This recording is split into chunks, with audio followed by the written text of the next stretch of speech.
que é verdade? O que experimentamos com os sentidos e que outro sentirá de outra forma? A maioria democrática de opiniões? A tese científica hoje tida por certeza e que amanhã será derrubada por outra qualquer?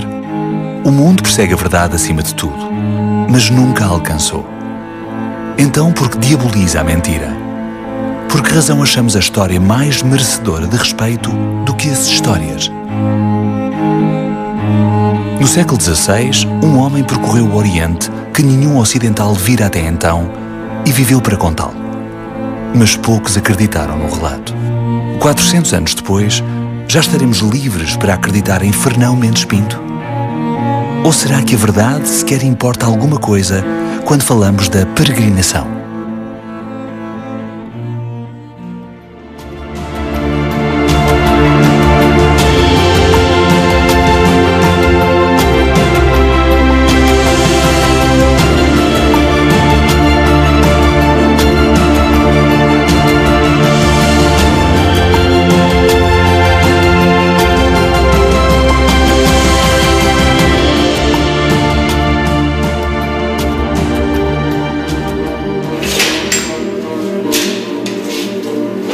Quando às vezes ponho diante dos olhos os muitos e grandes trabalhos e infortúnios que por mim passaram, acho que com muita razão me posso queixar da aventura, que parece que tomou por particular tentação e empresa sua perseguir-me e maltratar-me.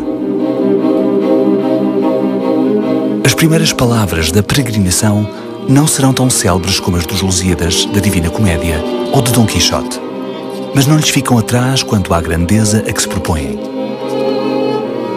Mas, por outro lado, quando vejo que do meio de todos estes perigos e trabalhos me quis Deus tirar sempre em salvo e pôr-me em segurança, acho que não tenho tanta razão de me queixar, pois me quis conservar a vida para que eu pudesse fazer esta rude e tosca escritura que por herança deixo a meus filhos. Para que eles vejam nela estes meus trabalhos e perigos da vida que passei no decurso de 21 anos, em que fui 13 vezes cativo e 17 vendido, nas partes da Índia, Etiópia, Arábia Feliz, China, Tartária, Macassar, Samatra e outras muitas províncias daquele oriental arquipélago dos confins da Ásia. Poucas obras terão abertura mais clara. A primeira página da peregrinação é ao mesmo tempo a sua melhor síntese. Trata-se do extraordinário relato do muito que passou o aventureiro Fernão Mendes Pinto, de 11 de março de 1537, data da sua partida para a Índia, ao regresso a Lisboa, miraculosamente são e salvo, a 22 de setembro de 1558. Ao longo de centenas de páginas, desfila um mundo até então desconhecido. Pelos mares da Índia, Birmânia, Tartária, China, Japão, Fernão Mendes Pinto narra ao pormenor e na primeira pessoa a aventura portuguesa no Oriente. Em busca de fortuna, embarca ao lado de comerciantes, militares e missionários e sobrevive a tempestades, naufrágios, combates, vitórias e perdições, corsários e piratas. Preso, vendido, ferido e abandonado, assiste a mortes incontáveis, mesmo ao seu lado. Negócios entre portugueses e locais, alianças e traições de príncipes e reis das mais exóticas partes do globo. No original papel de espectador protagonista, relata o que os seus olhos viam antes de qualquer outro europeu. Os povos, os costumes, as línguas, as cidades, as paisagens e animais fantásticos. Mas que mundo era este que só agora começava a conhecer uma parte tão extraordinária de si? –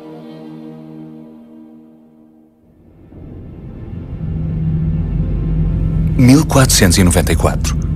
Ano e meio depois de Colombo descobrir o Novo Mundo, e num tempo em que o Papa perdia poder para os reis, Portugal e Castela celebram o Tratado de Tordesilhas. Acordavam dividir o mundo em dois, metade para Dom João II, metade para os reis católicos. Perante a estupefacção de monarcas como Francisco I de França, que questionará a parte do Testamento de Adão em que este legava o mundo a portugueses e castelhanos, os reinos ibéricos dividem as terras descobertas e a descobrir pela linha imaginária que marcava 370 léguas a oeste de Cabo Verde. Ainda mal se tinham colocado as assinaturas no tratado e já Vasco da Gama encontrava o caminho marítimo para a Índia na expedição de 1497-1499. Um ano depois, alegadamente por acidente, Pedro Álvares Cabral descobria o Brasil. Está no auge uma época irrepetível de navegação, descoberta e comércio. Portugal e Castela degladiam-se pelo trono do mundo num movimento que pode, com justiça, denominar-se de primeira globalização. De ponto minúsculo no mapa, com uma população pouco mais que irrisória, Portugal desdobra-se pelas 7 partidas do mundo. O primeiro quer expandir-se, segundo quer fazer comércio, terceiro espalhar a fé cristã. Portanto, através desses 3 grupos, dos missionários, dos aventureiros e dos comerciantes, temos o centro de gravidade da nossa expansão, que com 1,5 milhão de habitantes cá em Portugal é absolutamente espantosa. Eu vou morrer sem ter percebido como é que isso aconteceu. E como é evidente, nós se olharmos para aquilo que é o mapa mundi, verificamos que as linhas de comunicações são extremamente extensas. E elas são extensas não só entre a metrópole e o Oriente, como entre as próprias posições do Oriente. Nós basta vermos qual é a distância que vai, por exemplo, de Hormuz a Goa, qual é a distância que vai depois de Goa a Malaca, depois de Malaca a Macau e de Macau ao Japão. Portugal aposta intensamente na carreira da Índia. Negocia animais, minérios, madeira, âmbar, especiarias. O que os portugueses desenvolvem na Ásia no século XVI é um império marítimo que vai conseguir combater e discutir a hegemonia nos mares da Índia, da China, do Sudeste Asiático, com os muçulmanos. Mas tem uma forma peculiar de fazer esse combate. Por exemplo, quando Vasco da Gama chega à Índia, não deixa de ser interessante que a primeira coisa que ele faz é oferecer armas. E quem oferece armas a potenciais inimigos está a manifestar claramente uma vontade de relação amigável e uma enorme confiança, quer no interlocutor, quer nas suas próprias capacidades. O segredo desta bem-sucedida expansão ao Oriente não residia, pois, na supremacia bélica, mas na habilidade para negociar, na busca de entendimento, no acordo.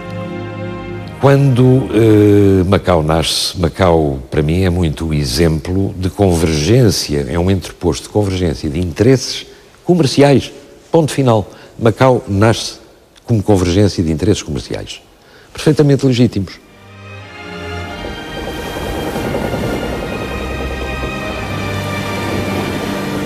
Mas em que parte deste extraordinário mundo andava o aventureiro Fernão Mendes Pinto?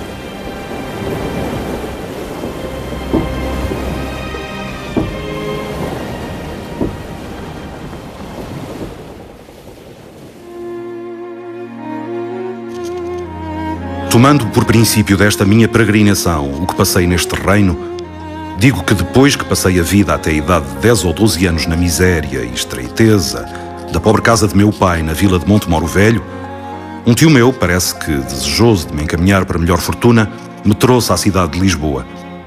E isto era no tempo em que se quebraram os escudos pela morte de el-rei Dom Manuel, de gloriosa memória.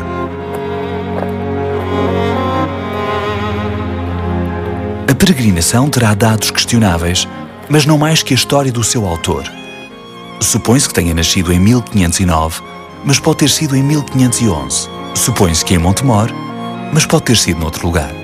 Chega a Lisboa em 1521 e foge 6 anos e meio depois por razões desconhecidas da casa da dama nobre onde trabalhava. Embarca para Setúbal, mas nunca chega ao destino. A nau é assaltada por corsários que abandonam a tripulação em Melides. Só em março de 1537 volta a haver notícia de Fernão Mendes Pinto. Tinha agora 28 ou 30 anos e era um desses muitos portugueses que, não conseguindo fazer riqueza na pátria, estavam decididos a procurá-la mais longe. E porque a moradia que então era costume dar-se nas casas dos príncipes me não bastava para a minha sustentação, determinei embarcar-me para a Índia, ainda que com um pouco remédio, já oferecido a toda a aventura, ou má ou boa, que me sucedesse. Era a utopia do Oriente, a promessa de glória e fortuna. Um paraíso prometido para lá do rebentamento das ondas.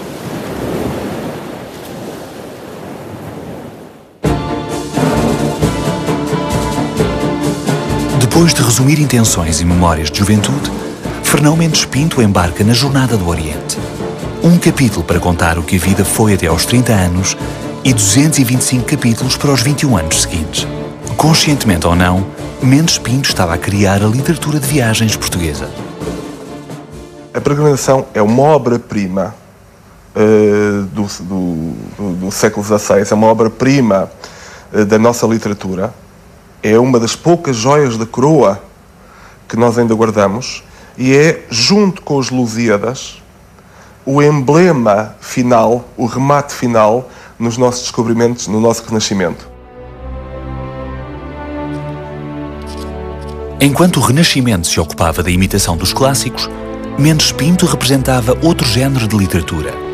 Se porventura era menos dotado tecnicamente, ocupava-se em escrever a sua história, o que sentira na pele e vira com os próprios olhos. A verdade é que ele se serviu de outros textos. Serviu-se do João de Barros, de Fernão Lopes de Castanheda, de Gaspar da Cruz, enfim, estão ali presentes nas suas descrições e, em particular, toda a parte da China, outros autores. Há uma diferença. E essa diferença é que faz com que este texto possa ser incluído na literatura de viagens, mas o exceda muitíssimo como obra. Enquanto outros escreviam há isto, há aquilo, a Peregrinação exibia a primeira pessoa. Vi, vimos, entrei, entramos. Esse é um aspecto. Depois, como digo, todas as descrições daqueles animais fantásticos, daquelas paisagens, tudo isso eu penso que são são um desafio até para nós percebermos como é que tudo aquilo devia parecer, como hoje nos parecem as descrições dos extraterrestres. Para o leitor da época, tudo aquilo era fantástico. Está contada a história da Peregrinação, um romance de viagens e aventuras por terras exóticas, com salteadores, temporais e a conquista portuguesa do Oriente em fundo. Mas seria só isto? Ultimamente o mundo andava habitado de revoluções. Estaria Fernão Mendes Pinto indiferente a elas?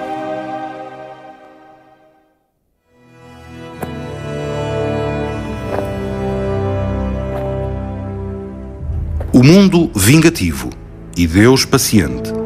O mundo ruim e Deus muito bom.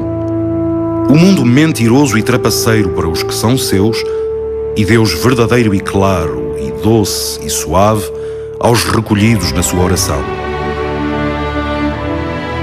E que presença divina, que promessa constante de paz e perfeição seria esta?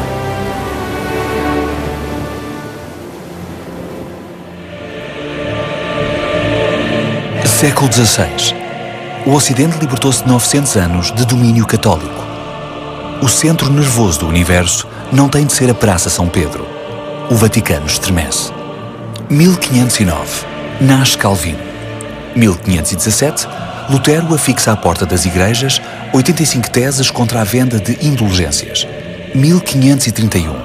Henrique VIII obriga o clero a reconhecê-lo chefe da Igreja Inglesa. 1543. Morre Copérnico, depois de concluir que a Terra gira em torno do Sol e não o contrário. 1564. Nasce Galileu, que há de fundar a ciência experimental em Itália. A Europa correspondia, ainda a Europa Ocidental correspondia a uma entidade relativamente coesa, ligada à Igreja Romana, ficando de parte apenas o mundo ortodoxo, e agora, desde o princípio do século XVI, depois das pregações de Martinho Lutero, vai-se dividir, vai-se cindir em duas, a que fica ligada fiel a Roma e o mundo protestante, que se vai partir ele próprio em diversas confissões, e esse é um aspecto muito traumático para muitos dos europeus. Em paralelo, o homem já não é o centro do mundo. Não tem um cosmos a servi-lo, mas aprende com os melhores do seu tempo. Erasmo, Cervantes, Miguel Ângelo, Shakespeare, Velázquez, Rembrandt, que pode superar-se através da ciência e da arte. O mundo está a nascer de novo, para quem esteja disposto a acompanhá-lo.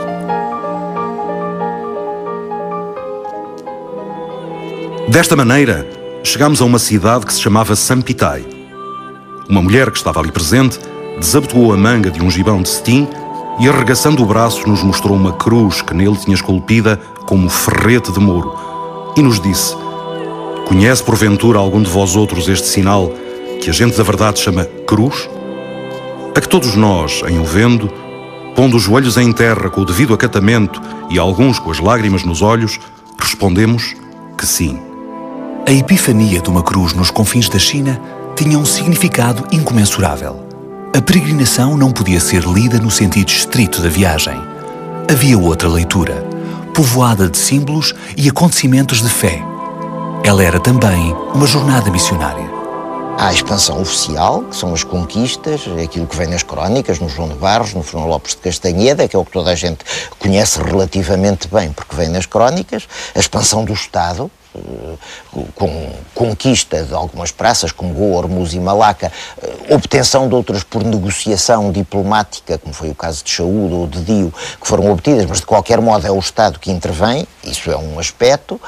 Depois há outra expansão, que é a expansão missionária, que é mais tardia. Envolvido nas 3 expansões, Mendes Pinto ia comprometer-se, sobretudo, com a última. Ele próprio diz que era comerciante. O seu grande objetivo de início era o negócio, mas a pouco e pouco, pelo muito percorrer o Oriente e a sua cultura, acabou por se converter a uma companhia nova, a Companhia de Jesus, portanto a uma ordem religiosa, e a faceta de missionário também acaba por vir muito referida na sua peregrinação.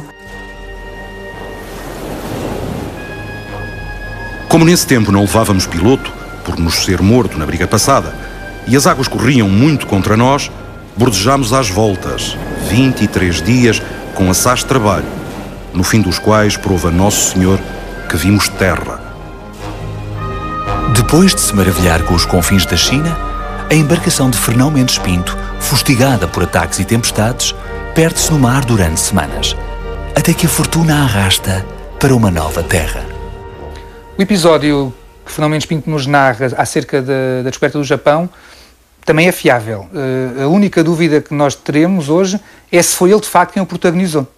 Ou seja, sobretudo no sentido de dizer que foi ele o primeiro a chegar, porque ele diz no seu texto que foi o primeiro a chegar com mais 2 colegas, mais 2 amigos.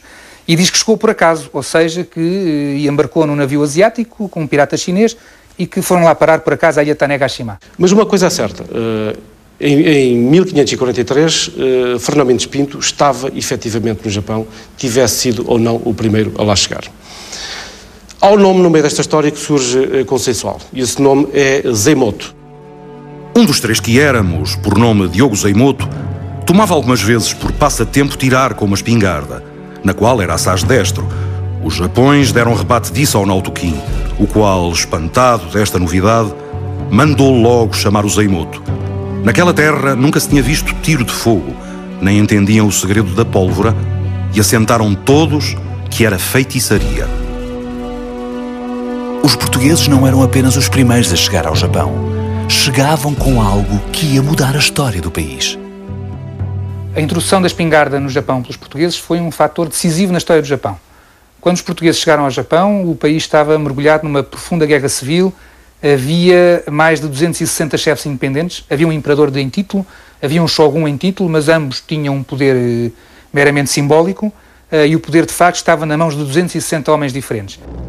E logo ao outro dia seguinte, vendo estar a espingarda pendurada, não me quis acordar. Como não sabia a quantidade de pólvora que lhe havia de lançar, encheu o cano em comprimento de mais de 2 palmos e, pondo-lhe fogo, logo caiu no chão como morto.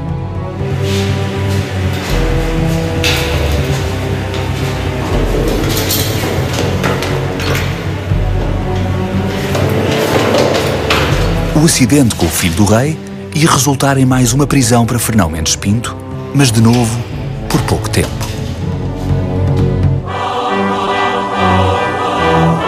Desfeito o equívoco, o poder ambíguo da espingarda volta-se a favor do aventureiro e do Japão. Até ali, o território era um conjunto de ilhas desgovernado por famílias que há séculos guerreavam entre si. A espingarda vai introduzir a superioridade que conduz à unificação do território e dá capacidade de defesa a ameaças externas. Os japoneses aprendem de tal modo o fabrico da arma que, quando Mendes Pinto regressa ao território, conta, só na ilha de Kyushu, cerca de 30 mil espingardas. E só isto explica como o Japão, que estava retalhado em mais de 260 chefias em 1550, fosse, em 1614, um país unificado. Ainda hoje, todos os anos, no último fim de semana de julho, em Nishinomoto, isto é, na ilha de Tanegashima, onde os portugueses chegaram pela primeira vez, os japoneses celebram efusivamente um festival. E esse festival tem um nome curioso, que é o Festival da Espingarda, Teppo Matsuri. Na Europa, longe destes acontecimentos, reina uma nova época de terror. Reagindo contra o protestantismo, a Igreja Católica renova a força de algumas armas antigas, o Índex e a Inquisição. Estipula que obras podem ser impressas. A outra convida as populações a denunciar hereges que seriam depois conduzidos à tortura e à fogueira.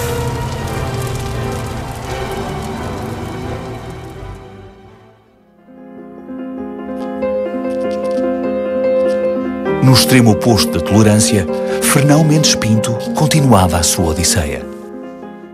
Exatamente o que me atrai mais em Fernão Mendes Pinto é aquela abertura a todas as civilizações, ao homem que subjaz a todo, ao homem com letra grande que subjaz a todo o homem com letra pequena com que ele cruza nas suas peregrinações. Podemos dizer que a peregrinação é uma obra extraordinária porque ela acaba por apresentar e descrever não só os estados de espírito perante o contacto com novos cenários até então desconhecidos, mas revelar aquilo que foi o progresso de um europeu vindo de uma matriz de uma cultura eurocêntrica que considerava a sua cultura mais importante, superior, e a sua religião superior, e que no contacto com o outro vai transformando esse olhar e vai se transformando. Esta era outra das grandes novidades que a peregrinação trazia à literatura. O outro, o estranho, é reconhecido como igual. O seu discurso é direto, em igualdade com o do sujeito europeu. Há diálogo. E, portanto, podemos dizer neste sentido que é uma obra que, em grande medida, engrandece a nossa cultura, abrindo para uma certa tolerância, se quisermos. Dado que a nossa cultura, a nossa literatura, mesmo os Lusíadas, são muito marcados por uma visão que era própria da época, mas marcada pelo nós, e uma certa intolerância em relação ao outro, no sentido de transformar o outro e assimilar-nos mais possível a nós. Mas o futuro não teria em conta esta diferença na hora de determinar que obra seria o cânon do Portugal expansionista. Absolutamente contemporâneo de Fernão Mendes Pinto, Luís Vaz de Camões terá nascido por volta de 1524. Igualmente aventureiro, andou pelo norte de África e pelo Oriente, pagando pelo seu caráter com a perda de um olho, o degredo e a quase perdição do manuscrito original dos Lusíadas. O poema épico mais célebre da literatura portuguesa celebrava o povo português enquanto herói coletivo, encabeçado por Vasco da Gama na sua jornada marítima para a Índia. Desconhecemos se Camões e Mendes Pinto ter-se-ão alguma vez, em alguma parte desse imenso mundo, cruzado, mas as comparações entre ambos são inevitáveis. É a obra maestra a par dos Lusíadas. O que acontece é que, como os Lusíadas são um bocado, sem querer ofender Luís de Camões, um bocadinho lambotas, quer dizer, a parte dos Lusíadas tem um décimo de crítica, que é o episódio Veio do Restelo, e 9 décimos de panegírico. Se os Lusíadas contam a epopeia dos portugueses e da nação portuguesa, estabelecem o mito de Portugal e do Império Português daquela forma magnífica, épica e fabulizada à maneira dos clássicos, e portanto é uma epopeia idealista, se assim quisermos dizer. A peregrinação é exatamente o contrário. Tem 1 décima de panegírico e 9 décimas de crítica, autocrítica. e por ser autocrítica foi sendo esquecida e foi sendo maltratada, dado que Portugalinho nunca gostou muito de ser criticado. A peregrinação é uma espécie de epopeia realista, que no terreno, e descrevendo passo a passo, através de um português vagabundiano e contactando com imensos povos e exercendo vários cargos, desde tradutor, comerciante, embaixador, seduzindo soberanos que o convidam para exercer cargos. Seria então por isto que a peregrinação não merecia um reconhecimento lado a lado com os Lusíadas? Porque o povo eternizado em ambas as obras aceitava melhor um elogio que uma crítica? A peregrinação não tem uma crítica ao comportamento da coroa portuguesa e da Igreja Católica no Oriente, tem dezenas. Eu diria que o mais importante, uma parte substancial da peregrinação, é uma crítica ao comportamento dos portugueses. E isso é, a meu ver, altamente patriótico do Fernão Mendes Pinto. No fundo, olharmos para todo o percurso de vida de Fernão Mendes Pinto, para aquilo que ele foi, para aquilo que ele fez, um mercador, um soldado, um marinheiro, um pirata, um diplomata, um negociante, e visto também a epopeia dos portugueses no Oriente, não deixa de ser curioso que emerge aqui o que é o ser português. Um sonhador ativo, com um certo fundo prático e realista. Eu penso que Camões e Fernão Mendes Pinto são dois grandes patriotas, são dois grandes apaixonados por esta dama que nem sempre merece os amores de Quialvo, chamada Portugal. Mas a história marcou Fernão Mendes Pinto com um estigma difícil de lavar, o da mentira. Ele diz que encontrou o filho do Shah da Pérsia a passear na China, ao serviço do imperador da China, e o filho do Shah da Pérsia, de Shah Tahmasp, nunca lá esteve, e outras coisas assim. Portanto, nesse aspecto, mente. Embora a peregrinação, grosso modo, seja um texto fiável, há aspectos que nos parece se andarem mais pela utopia e, portanto, serem parte mais inventados. O episódio que seguramente Fernão Mendes Pinto não terá vivido é a passagem pelo interior da China. Assim que a peregrinação é dada à estampa, o rótulo da mentira cola-se-lhe como uma segunda capa. Mas teria real fundamento o adágio popular que então nasceu? Fernão Mendes, minto. A história do Fernão Mendes Minto, que terá sido um adágio popular criado pelo povo, eu penso que essa história devia ser investigada e é um caso de crime de lesa pátria, levado a cabo, suponho eu, pelas sucessivas inquisições, pelos sucessivos poderes censórios, pela nobreza, pelo clero. E quando Fernão Mendes Pinto chega a Portugal e começa a contar tudo o que vivera na Ásia, eu creio que era mais fácil para as pessoas pensarem que aquilo não era possível, que não era verdade, porque, na realidade, o mundo asiático era completamente impensável e difícil de conceber para um europeu. Eu não estou a ver o povo que não lia a obra do Fernão Mendes Pinto, porque não era permitido, embora fosse um best-seller por toda a Europa ao longo do século XVII. O Fernão Mendes Pinto foi praticamente censurado em Portugal, sempre amputado ao longo de todos os séculos, praticamente até ao século XX. E eu não estou a ver o povo a fazer um gozo com um livro que não leu. Mendes Pinto contava coisas extraterrestres, visões que nenhum outro europeu jamais tivera. Isso terá sido difícil de aceitar.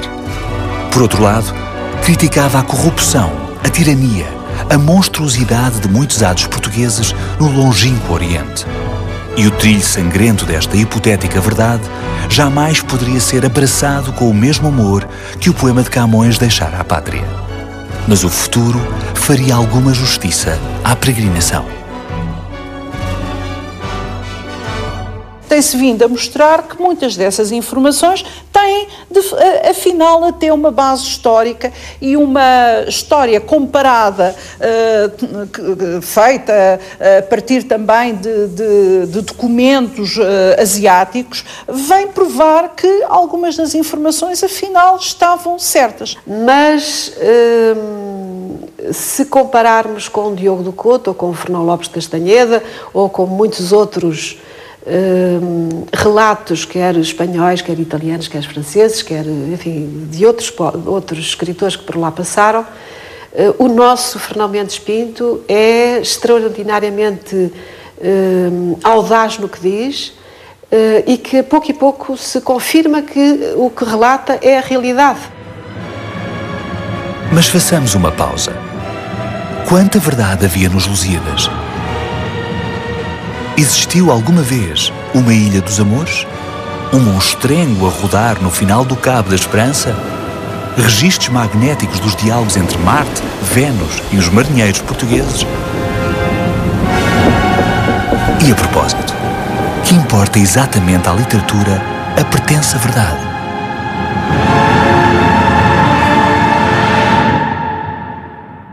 Do meu ponto de vista, isso tem interesse, como se lermos esta história como um documento, tem interesse desse ponto de vista, mas desvia daquilo que é o mais luminoso deste texto, que é a sua elaboração já ficcional.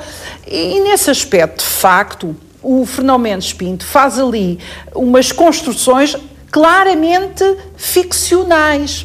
O que é que quer dizer com isto?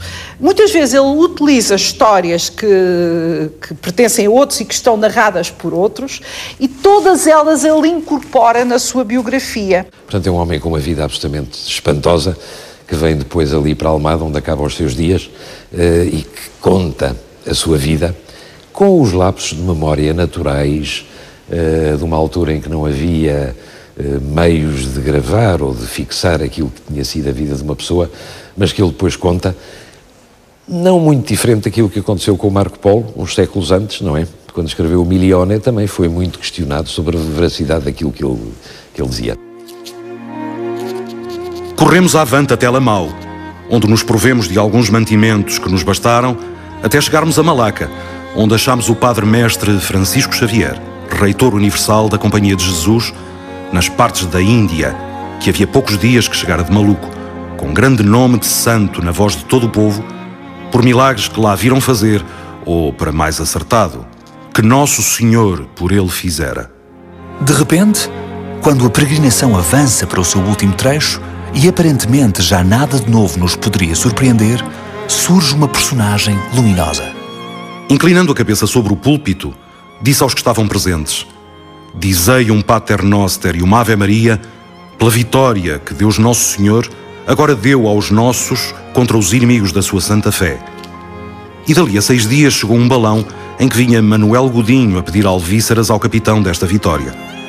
Disse que fora o domingo de antes, às 10 horas do dia, que pela conta se achou que fora na própria hora em que o padre o disse no púlpito, pelo que sem dúvida que Deus Nosso Senhor lhe o revelara em espírito.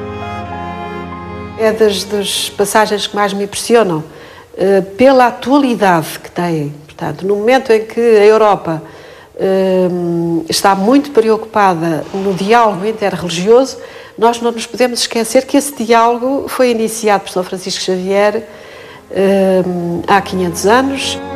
A isto acudiu o padre muito depressa e, vendo a nau da maneira que estava, levantando as mãos ao céu, disse alto: ó Jesus Cristo, amores de minha ânima, vale-nos, Senhor, pelas 5 chagas que por nós padeceste na árvore da Vera Cruz.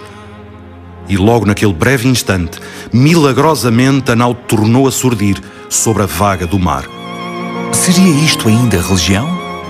Missionação? Ou algo mais profundo, que representava o surgimento deste homem no corolário da peregrinação? E que queria afinal dizer este título? Um relato de viagem? Uma crítica à epopeia portuguesa? Um périplo missionário? Eu creio que a peregrinação tem sido lida como um romance, tem sido lida como um livro de história. Não é nada, porque é tudo, quer dizer, é de tudo um pouco, mas não é exatamente nenhuma disso. Tem-se chamado pouco a atenção para um outro aspecto, que é o aspecto filosófico, o aspecto de peregrinação interior que existe.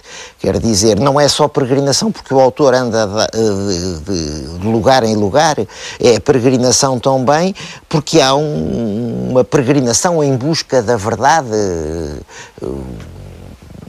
por parte do autor. Na sua peregrinação, Fernão Mendes Pinto descreve-nos também, ou acima de tudo, inclusive, uma caminhada espiritual, que é uma caminhada ascética. É uma caminhada de quem se vai desprendendo da vida intensa que tinha levado, que era uma vida de comércio, roubo. É uma coisa confusa, porque os homens, aqueles aventureiros do Mar da China do meados do século XVI, tanto são diplomatas, como são ladrões, como são piratas, como são guerreiros, como são mercenários, como são simples comerciantes, como até são apóstolos, ou seja, são missionários. Ele próprio diz que, por um lado, sofreu e todos esses sofrimentos o marcaram muito, mas tem que dar graças a Deus por se ter salvo. Todas as aventuras que vai contando, de alguma forma, são o seu penitencial. A peregrinação não era a epopeia nem a missionação. Era a confissão de uma caminhada com um sentido muito claro, o da ascese, da salvação.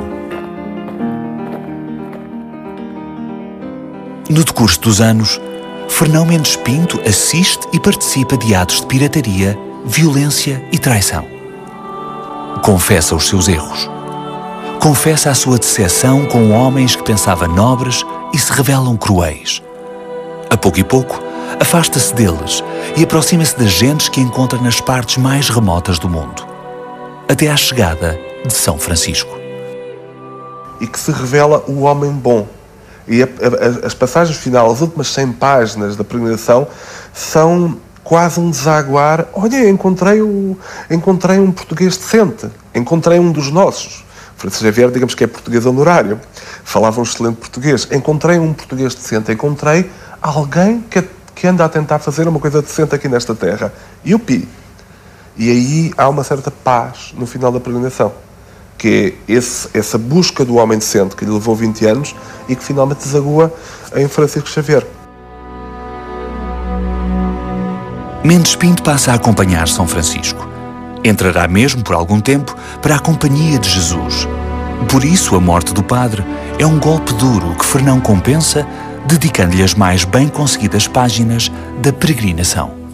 Eu atrevo-me até a fazer uma pequena pausa e pegar na peregrinação propriamente dita e num parágrafo dizer: Chegado este catur em que vinha este santo corpo ao cais da cidade, as lágrimas e soluços foram tão gerais em todo aquele inumerável e cristão ajuntamento que só a vista daquilo bastava para todo o pecador se converter muito de verdade.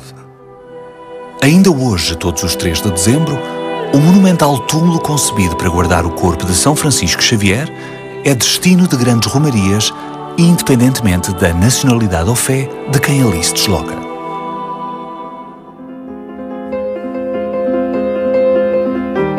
Prova Nosso Senhor que cheguei a salvamento à cidade de Lisboa aos 22 de setembro do ano de 1558, governando então este reino a rainha Dona Catarina, a quem dei a carta que lhe trazia do governador da Índia. Ela me remeteu ao oficial que tinha então a cargo tratar destes negócios, o qual me teve os tristes papéis por 4 anos e meio.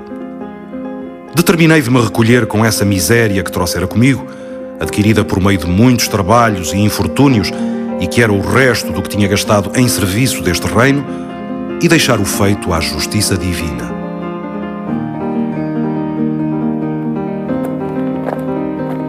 Depois de 21 anos de serviços, a pátria recebeu Fernão Mendes Pinto com a promessa jamais cumprida de uns dinheiros para a velhice. Suficientemente habituado a gente de fraca palavra, o aventureiro decidia mudar de vida. Refugiou-se no Pragal, em Almada, com muito pouco de seu. Casou com Dona Maria Correia Brito e teve 2 filhas, a quem dedicou a obra a cuja feitura se entregaria então de 1569 a 1578. Já não viveria para a ver publicada. Mas o mundo mudava muito depressa e o reino, esse, estava a desmoronar-se. Enquanto Fernão Mendes Pinto acaba o seu manuscrito, o jovem rei, Dom Sebastião, de apenas 24 anos, saúde débil e delírios de grandeza, ignora os seus generais. Parte para Alcácer Quibir, onde nos espera uma humilhante derrota, o desaparecimento de Dom Sebastião e de boa parte do seu exército. Sem rei, Portugal está à mercê de Castela. O cardeal Dom Henrique, tio-avô de Dom Sebastião, assume o trono, mas tem já 66 anos, está doente e não tem descendência. É o homem mais poderoso da Igreja Portuguesa, antigo inquisidor-mor e candidato a Papa. Começam então 2 anos insanos de luta contra Deus e a morte. Dom Henrique escreve ao Papa para que lhe conceda casar. Escreve para Castela para que Filipe o deixe unir a uma das filhas, ignorando que Castela e Roma estão unidas para ver Portugal cair nas suas mãos. Isto enquanto definha numa cama, rodeado de médicos que o tentam segurar à vida, mas não podem garantir que ainda tenha saúde para gerar um filho. A 31 de janeiro de 1580, Dom Henrique morre. A 24 de julho, Dom António, prior do Crato, é aclamado rei, mas em agosto é derrotado pelos castelhanos em Alcântara. Dom António refugia-se em Angra do Heroísmo, cidade que resiste à invasão. É rei por 3 anos, mas Filipe II de Castela e I de Portugal já governa no continente e Madeira e vai acabar por derrubá-lo também nos Açores, enquanto Fernão Mendes Pinto morria no Pregal. Enquanto Camões e Mendes Pinto partiam, o país, que nunca subira tão alto como nas suas obras, colapsava por completo. Passariam 31 anos até que a peregrinação fosse publicada, mas o sucesso é imediato e à escala internacional.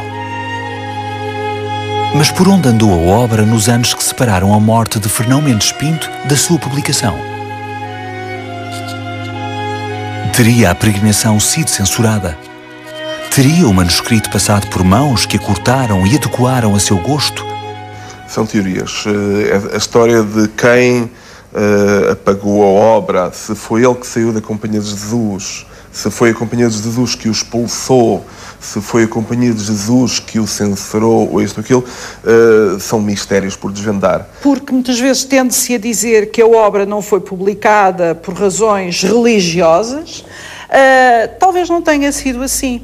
A verdade é que hoje sabemos que o Tribunal do Santo Ofício, a censura, também interferia no estilo e considerava, e há várias notas sobre isso, que aquela obra precisava de ser polida.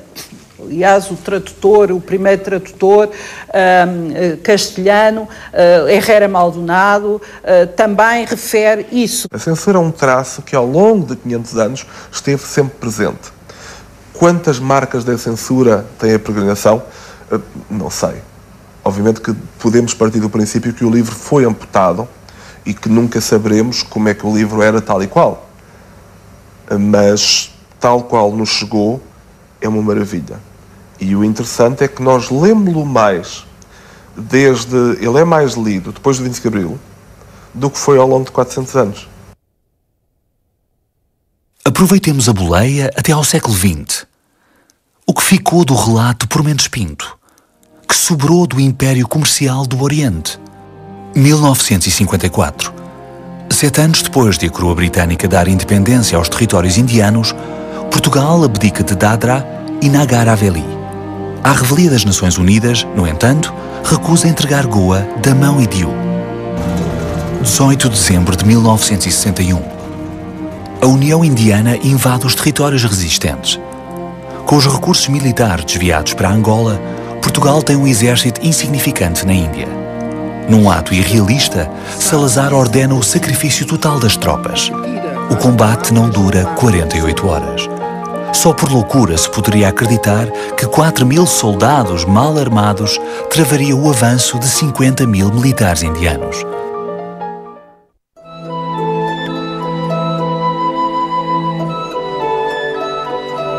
Em dezembro de 1966, os pró-comunistas conduzem um motim que leva Portugal a recusar a ocupação perpétua de Macau. As negociações demoram-se por 20 anos, até que a data de 20 de dezembro de 1999 é estipulada para o regresso à soberania chinesa. E do próprio Fernão Mendes Pinto, que memória se eternizou dele. Almada erigiu-lhe uma estátua no Pregal, o lugar onde passou os últimos anos de vida, redigiu a peregrinação e viria a morrer. E o país inteiro guardou-lhe lugar a bordo do Padrão dos Descobrimentos, de costas para a Praça do Império e ali mesmo, diante do princípio do mar imenso. Fernão é a terceira figura a contar do fim, do lado direito. Está diante de Dona Filipa de Lencastre, com o bordão de peregrino e viajante. Ainda que curvado ao cansaço e infortúnio das suas viagens, chegou a um dos mais célebres bilhetes postais de Lisboa. Nada mau para um mentiroso.